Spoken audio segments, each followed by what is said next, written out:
Welcome to La Paragrina, the Navigator's Wisdom. Join your host, Pearl Cox, whose 30 years of experience in navigating the high-stakes landscapes of the NHS and Cabinet Office helps bridge the gap between the boardroom and the soul. Join us as we extract the luminous truths of leadership and legacy. This is La Paragrina, giving voice to the unspoken, leadership, legacy, and the golden thread.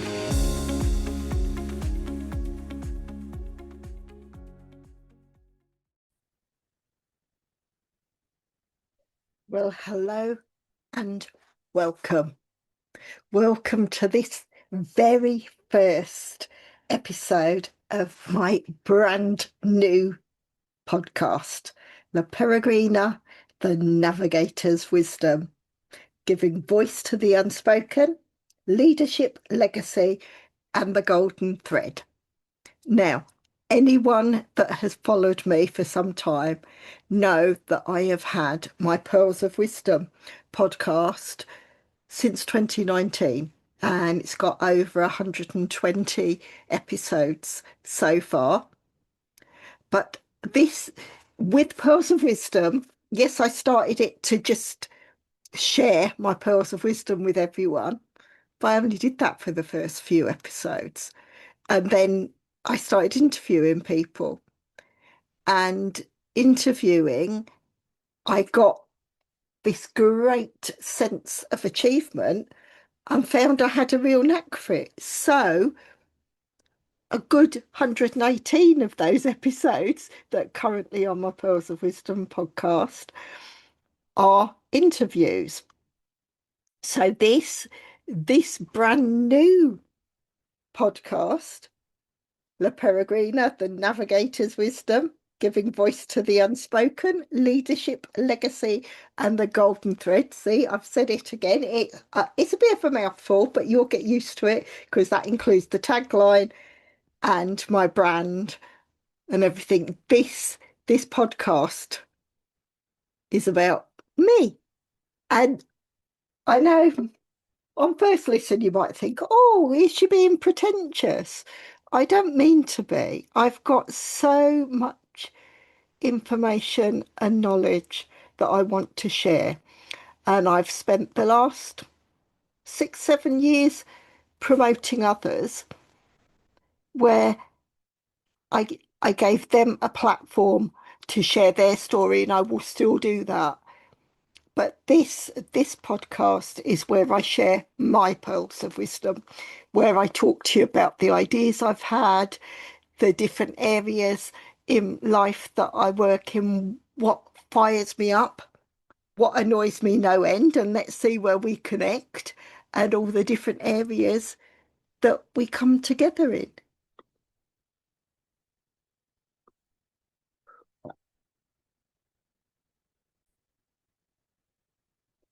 Apologies if you caught a bit of a cough there, a bit of a coughing fit, so I've had to pause slightly.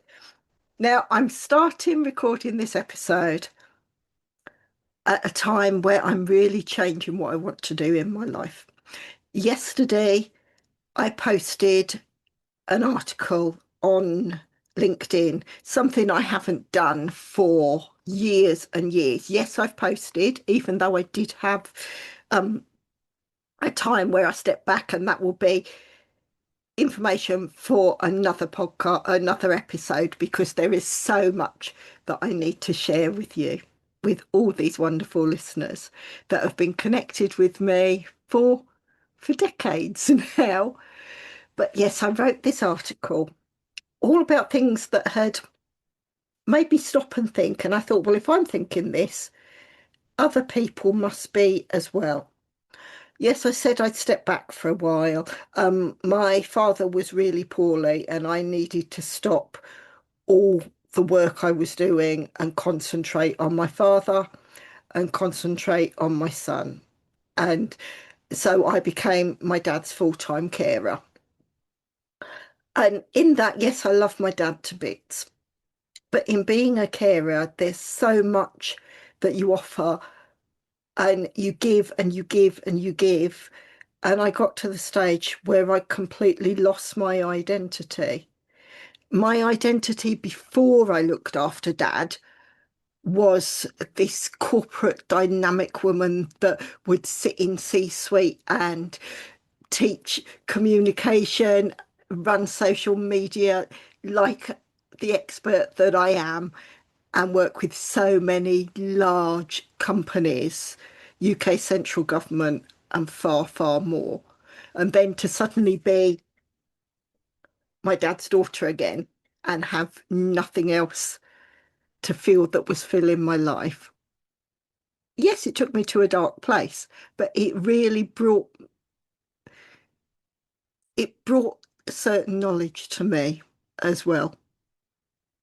And when I came back to LinkedIn, I mean, I stepped back for a good 18 months or so. So there will be tumbleweed within my LinkedIn profile. Whereas I used to post regularly, I've still kept my wonderful connections, haven't lost a single one. So I say a massive, massive thank you to everyone that has stayed connected to me and are starting to engage once more since I've been posting and saying that I'm back. But when I came back, I've noticed the social media landscape has changed. Now it changes regularly at different times. I saw it change massively through the madness that was COVID and lockdown. And some of those changes have become permanent, even though people have gone back to as close to a pre-lockdown livelihood as they can. More and more people are still working from home, so you don't get the engagement in an office environment as much as you used to. But I think it's still there quite regularly. And yes, you people talk about the work-life balance. I think prior to lockdown, a lot of us, including myself, didn't have a work-life balance. Work was my everything, and I'd work such long hours thinking, yes, I'm doing that. I'd wear that badge with pride that I'd be the first in the office and the last one to leave.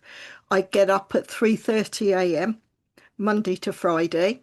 I do my meditation, my exercise, prep all my food for the day, which would be breakfast, lunch, and an evening snack for coming home. I get the first train into Euston at 6 o'clock in the morning, be the first one in Euston. And then I was being super fit, so I would walk from Euston to Whitehall because I was working for central government at the time.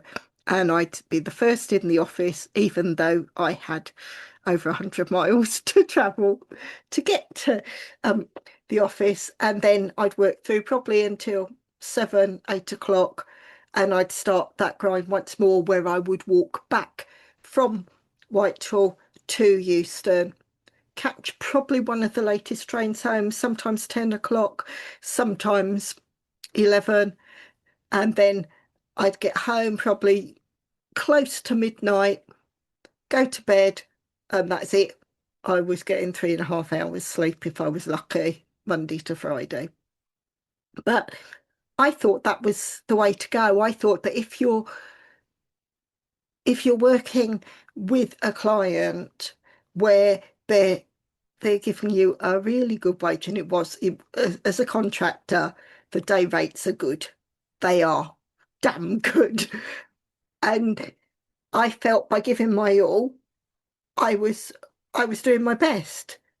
But then when you step back from that, I was giving them 2 days in one from the amount of hours that I was working. So come the end of the week, I'd have done double my allotted hours.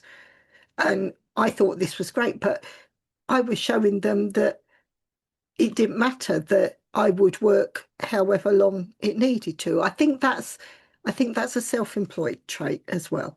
I truly do. And I think that, yes, this, I think there's always going to be those that do work for themselves that are motivated enough that you will roll your sleeves up and you will keep going until you've completed an assignment or part of a project or just that task that you wanted to do for that day.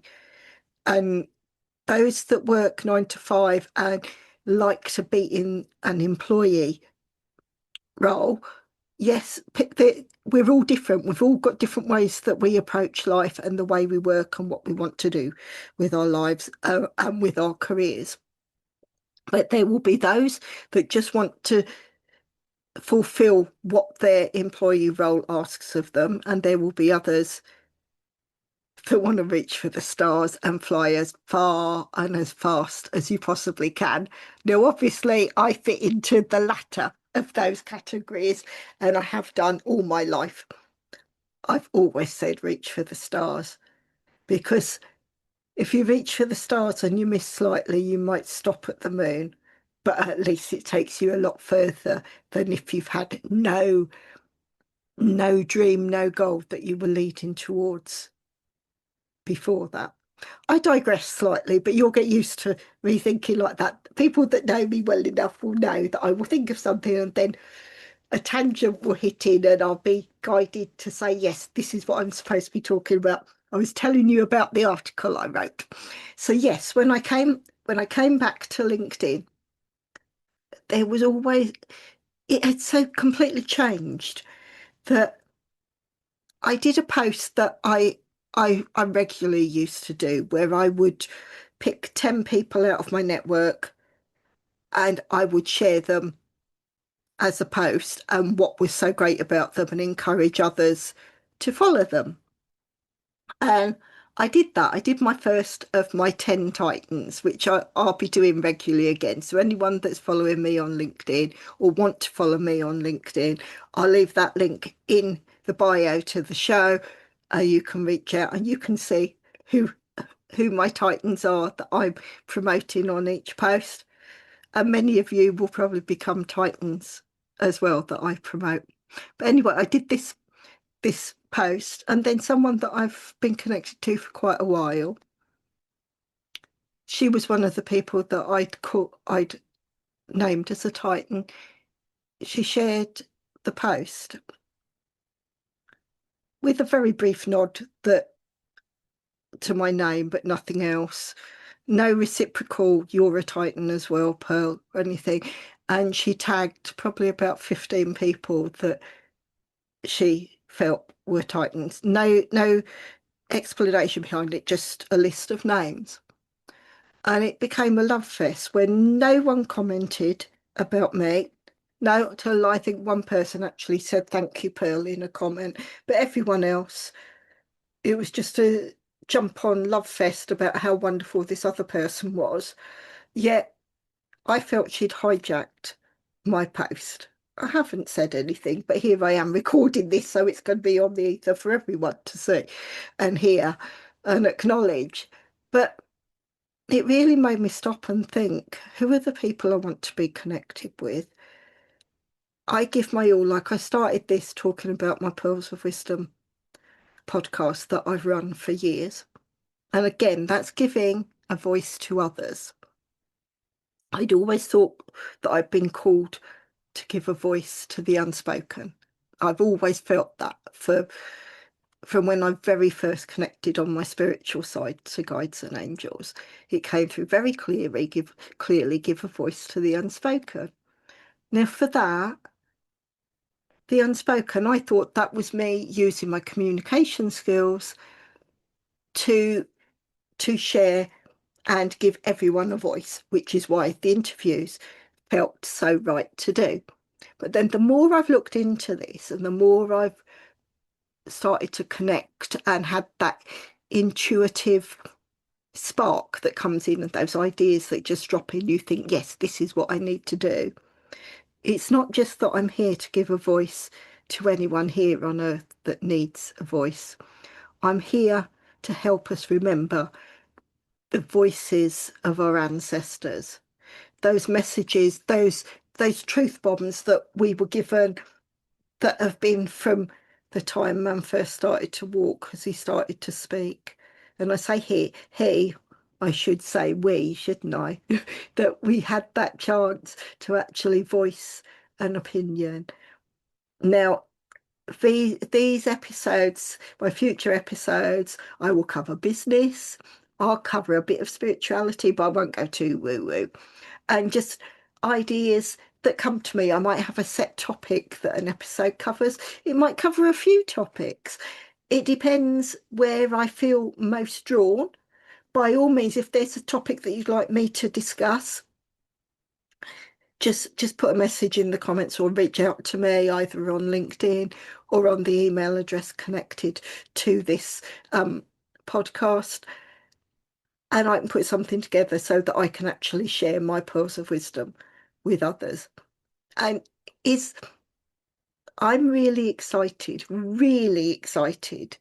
for what this podcast will bring. But I've diverged once more. I was saying about what I'd learned as I came back and what I'd seen from LinkedIn.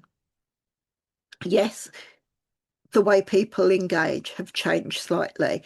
Prior to COVID, it was about 17 touch points, and you'd get that know, like, and trust from your audience, and you could share things and you get the engagement and everything.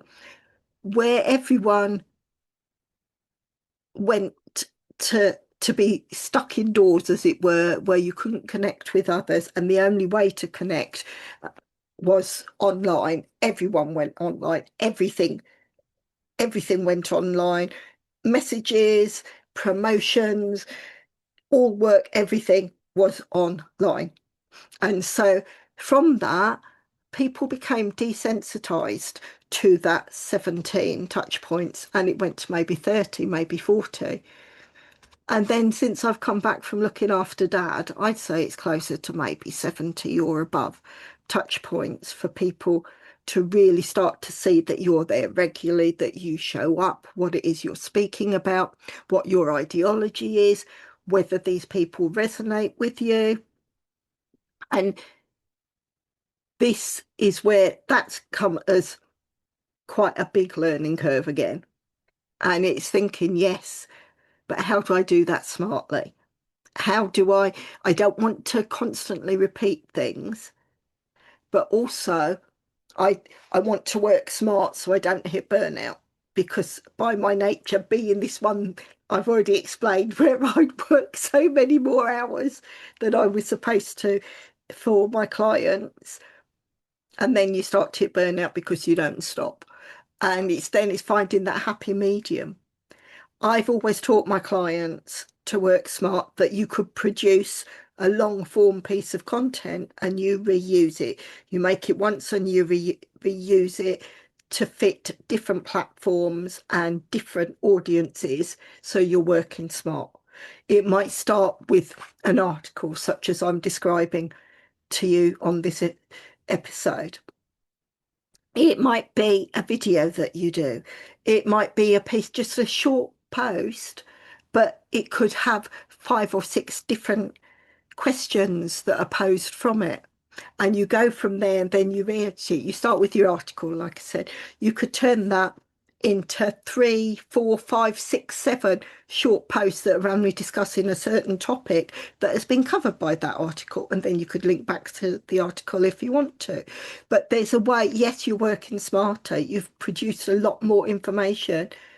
Maybe produce some images and turn it into a video that you could share on Instagram or TikTok. But yes, it shows those signs. There's so many apps and different things that you could do. I've always used something called Word Swag or Story Swag, but this will be really showing how long I've been working in this communications area. And yes, it'd be quite quick and easy. You could animate things, you could put those wordings in. Looks really professional. You can have music as background. And yes, it was a nice way to go. But now you've got the likes of Canva, where you can produce a video. You could do a PowerPoint or similar, do a presentation, turn it into a wave file, and then save that and play that as a video. So there's so many different ways that you can produce things, use that content and reuse it and share it. And again, the more you do all this, those 70 touch points don't seem quite so impossible. They can get easier and easier. And also, you've heard me say that I've contracted practically all my life until I stepped back to look after Dad. But then to see the whole idea of contracting isn't quite what it used to be. The amount of posts I'm seeing on LinkedIn where people have been out of work for ages, that they could possibly lose their homes and everything, that breaks my heart. It really does, to think that. But there's so much potential out there, but so many things have changed. And I've made what one person said in reply to my article, a brave step. I have written to the recruiters that I've always worked well with, that I trust, and they've always helped me get my contracts, that I want to change the way I work.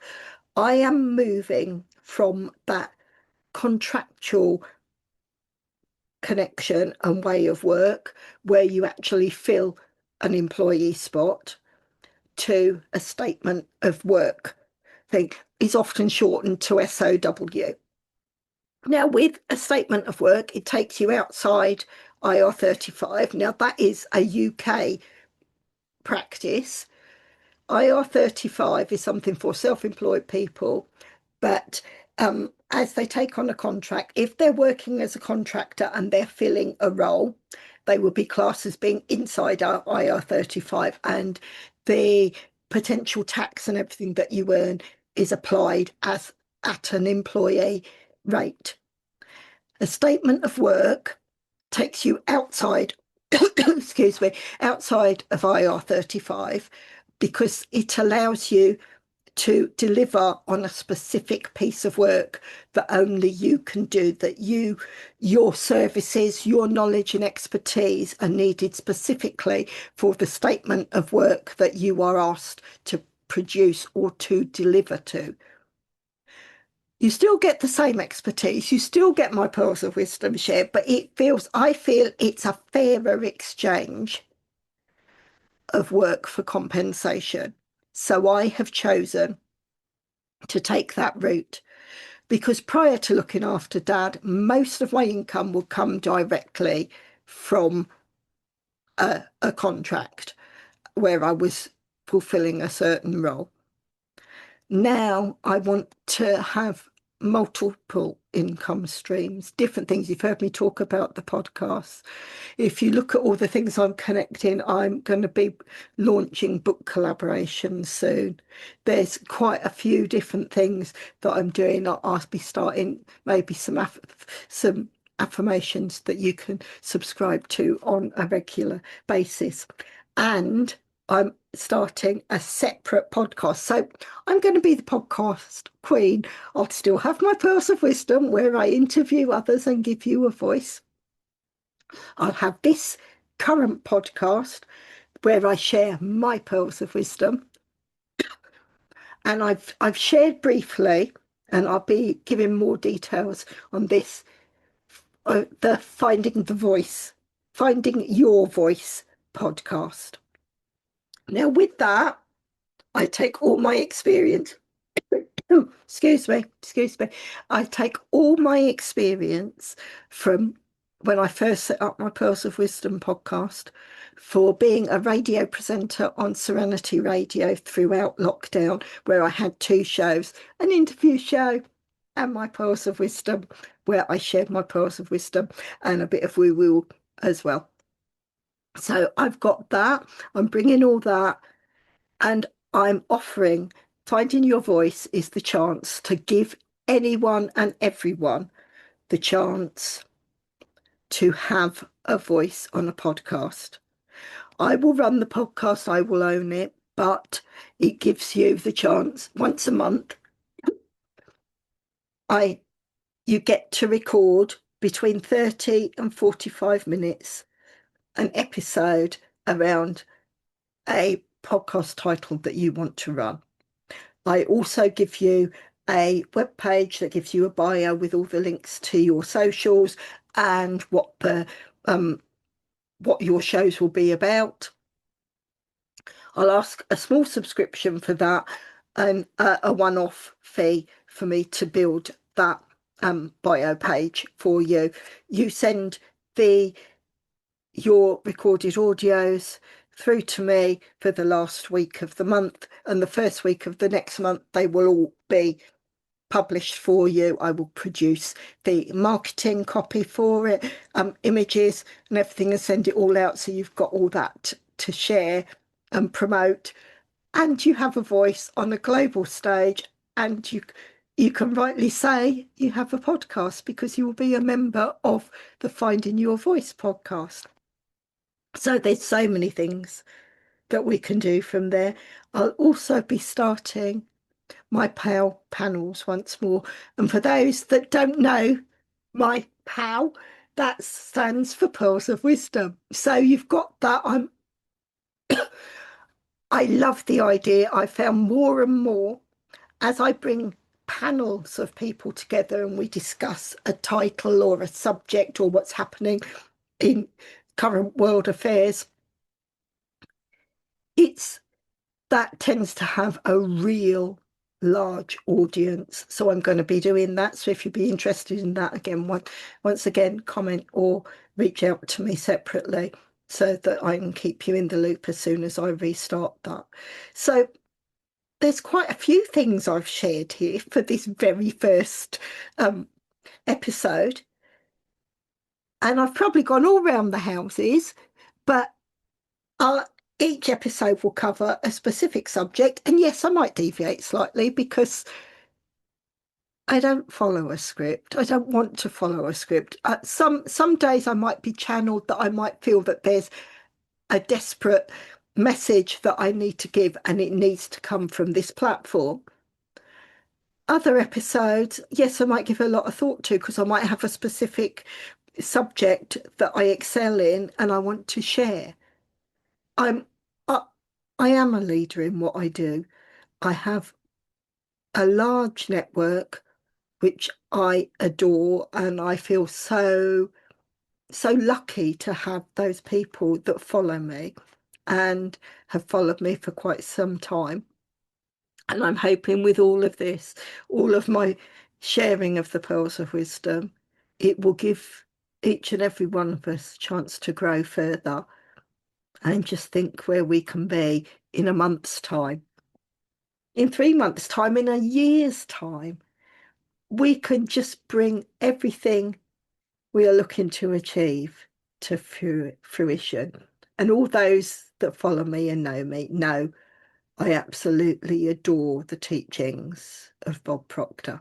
And as Bob would so often say, everything is built on imagination, first in your mind and then in the outside world.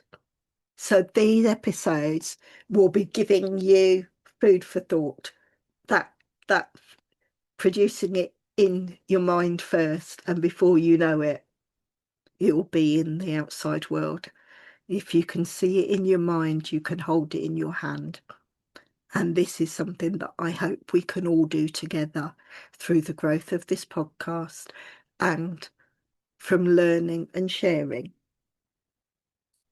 those pearls of wisdom. Thank you so much for listening to me. It's been a pleasure. I look forward to growing a strong relationship with each and every one of you from this podcast and to move to so many things in the future. I'm Pearl Cox, and this has been La Paragrina, the Navigator's Wisdom. And don't forget that tagline, giving voice to the unspoken, leadership, legacy, and the golden thread.